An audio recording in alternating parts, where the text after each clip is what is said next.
Olá, vamos falar um pouquinho sobre tributação, uma palavrinha bem rápida a respeito do tema, nada de detalhe. Então, primeiro, o que é o direito tributário, né? É um ramo do direito financeiro, né? E especificamente ele está tratando de tributo. Tributo não pode ser uma penalidade, né? Tem que ser uma prestação compulsória que seja não vinculada a um ato ilícito, né? E tem que ter criação por lei, né? E pode ser cobrada por atividade da própria administração. Esse é o contexto. Se for uma atividade ilícita, não é tributo, é multa, penalidade, né? Mas não é tributo. Tipos, né? Então, quando a gente fala, isso tem muita confusão, né? Quando a gente fala de tributo, é o gênero, que pode se dividir entre impostos, taxas, contribuições de melhoria. Basicamente são essas as divisões, né? O imposto, o fato gerador, ou seja, aquilo que a ação, né, o verbo que gera a, a incidência da tributação, é independente de uma atividade específica, né? Então você vai para e o dinheiro não tem vinculação, ele vai para os cofres públicos gerais. A taxa, a tarifa, o preço público, né, sinônimos esses, são regulados e especificamente a uma especificidade, um poder de polícia, uma utilização efetiva, né? Então, a disposição de um serviço para aquele determinado contribuinte, né? É bem específico e divisível. Então, esse preço público vai ser, então, vinculado para essa atividade específica. As contribuições de melhoria, elas são decorrentes de por exemplo, teve uma obra de criação de uma praça, uma arborização, o imóvel de minha propriedade aumenta de valor. Então, faz sentido que, portanto, eu que tive o imóvel mais valorado, contribua, né, com a administração em virtude da melhoria ter causado um ganho para mim, né?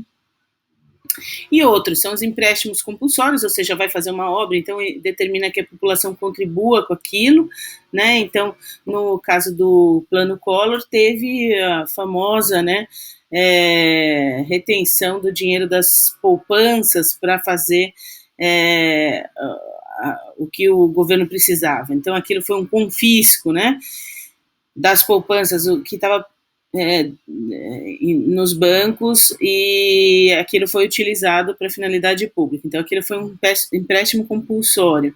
E também tem as contribuições parafiscais. Essas você tem necessariamente que vincular a determinados gastos, a determinadas situações. Então, por exemplo, as contribuições do Sistema S vão para financiar o Senai, o SESC, né, o Sebrae, etc. Tá? Então, alguns exemplos, né, de impostos. O mais conhecido federal é o imposto de renda, né, o IOF sobre operações de crédito, os estaduais é o ICMS, o grande volume, a gente vai ver, de arrecadação vindo da circulação de mercadorias e serviços de transporte, o IPVA, que é sobre os veículos automotores, né, quem tem carro, e o ISS, nos municipais, o ISS, então restaurantes, né, serviços nessa natureza, e os IPTU, esses são os mais conhecidos, mas tem outros, né, taxas, as mais conhecidas são as de emissões de documentos, então quando vai tirar um CPF, um RG, né, paga aquela taxa para da documentação, os licenciamentos, por exemplo, de veículo, né, mas variados tipos de licenciamento ambiental, essas coisas. E também taxa de registro de uma empresa na junta comercial, né, taxa pelo uso da água, pela distribuição da água, que é diferente, né, lixo, essas coisas. Contribuições de melhoria, então, destinadas à iluminação pública, aos sindicatos, contribuições para sindicatos, etc. Bom, via de regra, esses são os que a gente falou, são apenas exemplos, né? em torno de 92 tipos de tributos são os existentes no Brasil, né, o que corresponde a uma tributação bastante significativa, né, e também tem muita desoneração, então algumas atividades dispõem de benefícios, né, e também muitos dos créditos tributários, das dívidas tributárias, são discutidas em juízo, né? Então, em torno de 4 trilhões é o volume que se prevê que são discutidos por processos judiciais atualmente, né? E nem sempre faz uma relação muito direta com os contribuintes. Por exemplo, aqui peguei o exemplo do agronegócio, é um que recolheu 489 bi, né, correspondendo a 21% da arrecadação brasileira, mas que tem isenções apenas de ordem de 9,7%, né? Então, essa desoneração, isenções são bastante relativas ao que o governo pretende incentivar, né? Não guarda relação com efetivamente quem contribui, o valor contribuído, coisa assim. Para vocês terem uma ideia, essa é o gráfico de quanto se trabalha, quantos dias trabalhados para pagar impostos, né? Em 2020, 151 dias de trabalho só para se pagar os tributos, né? E em termos de prestação de serviço, o Brasil não é o dos melhores. Então, a gente tem uma significativa contribuição tributária, mas em termos de benefício, né? Esse estudo aqui, ele traz o benefício que a população percebe, né, em decorrência do pagamento do tributo. O Brasil está em 30º, né? Veja que países como Irlanda, Estados Unidos, Suíça são os que se percebem como mais bem gasto o tributo, né? E em termos de São Paulo, para se ter uma ideia, é bastante significativa a contribuição dessa unidade federativa para a arrecadação do Brasil, né? Chega a quase 40%. E em termos de empresa, quase 30% de todas as empresas do Brasil são do estado de São Paulo. Também os microempreendedores individuais está no número significativo aqui, né? Especificamente com relação aos tributos em si, essa é uma divisão aqui que traz quais são as arrecadações. Então, o ICMS, como vocês podem ver, é bastante significativo, é o que mais tem recolhimento, né? Circulação de mercadorias e serviços, né?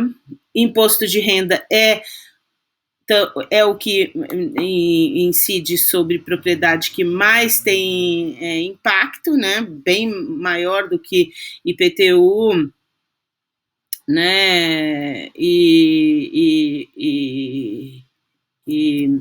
E outras, né? Então, o IPVA é sobre carros, o IR é sobre a renda, TCMD é para transmissão e causa mortes, né? Quando tem o falecimento de uma pessoa, por exemplo, ou de doações, o ITR seria o IPTU rural, né?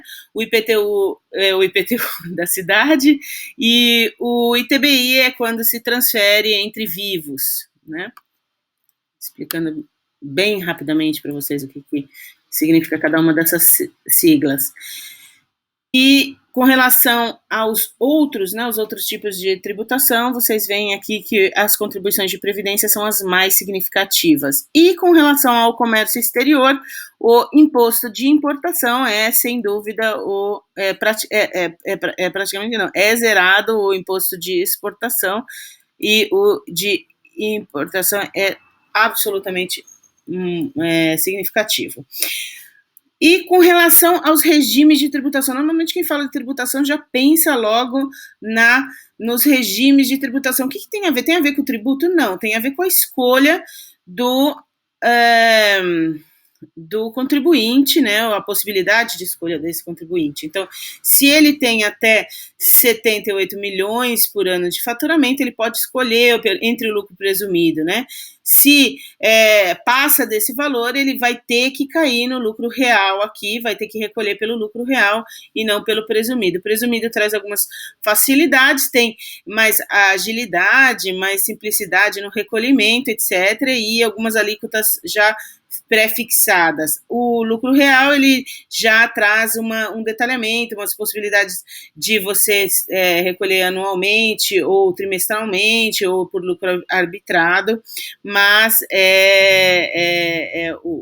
essa seria, então, a nossa regra geral, né? As exceções seriam o lucro presumido, e no caso de ser muito pequena a atividade, pode ir para o Simples Nacional, por exemplo. Esse sim é bastante significativo, né, a desburocratização desse sistema aqui, mas o valor é bem baixinho, é 3,6 milhões ano de faturamento para você poder fazer essa adesão aqui, e aí a finalidade disso é fazer com que seja bem mais rápido e fácil o recolhimento dos tributos. Em compensação, o microempreendedor individual é aquele, né, essa lei foi criada para fazer uma formalização dos trabalhadores que são informais, então camelô, manicure, esse tipo de serviço bem de pequeno porte, né? Então, o máximo de faturamento é 60 mil ano, para vocês terem uma ideia aqui, as características são, paga uma taxa única, né, de R$50, dependendo da atividade, tem um pouquinho de variação, mas por ser atividade, por mês, você paga essa taxa fixa, né, esse preço fixo aqui, que corresponde a todos os seus tributos, sem nenhuma burocracia, e pronto, né? E era basicamente esse o principal ponto que eu queria trazer para vocês. Esse último slide só mostra aqui a divisão por estado, né, para vocês terem uma ideia do volume que é São Paulo, né, com relação ao Simples. Esses são só os dados do Simples. São Paulo tem 30% das empresas, né, pequeno e médio porte aqui que adotam o Simples Nacional, certo? Obrigada.